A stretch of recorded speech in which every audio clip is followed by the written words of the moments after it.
Le dirigeant nord-coréen a appelé à une intensification des préparatifs de guerre et limogé le chef d'état-major de l'armée.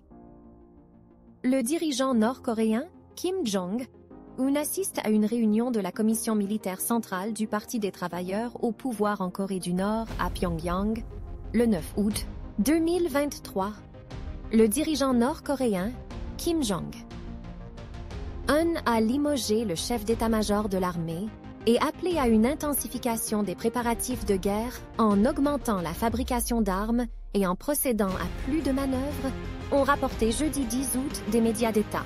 Ces annonces ont été faites mercredi lors d'une réunion de la commission militaire centrale, a rapporté KCNA, l'agence de presse officielle nord-coréenne.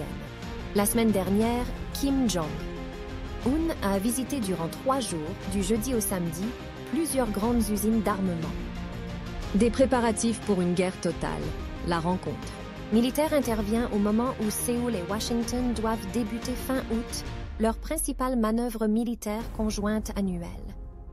Pyongyang considère ces exercices comme des répétitions en vue d'une invasion et a averti à plusieurs reprises qu'elle prendrait des mesures écrasantes pour y répondre.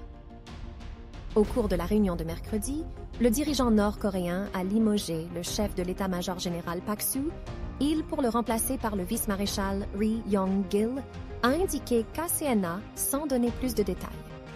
Selon l'agence de presse, l'ordre du jour de cette rencontre était la question des préparatifs pour une guerre totale, y compris l'obtention de moyens de frappe plus puissants, afin d'assurer une préparation militaire parfaite en vue d'une guerre.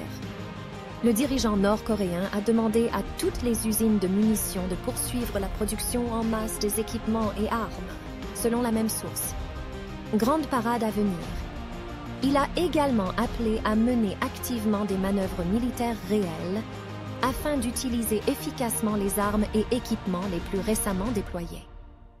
La réunion a également porté sur les préparatifs d'une grande parade qui marquera le 9 septembre, le 75e anniversaire de la fondation de la Corée du Nord.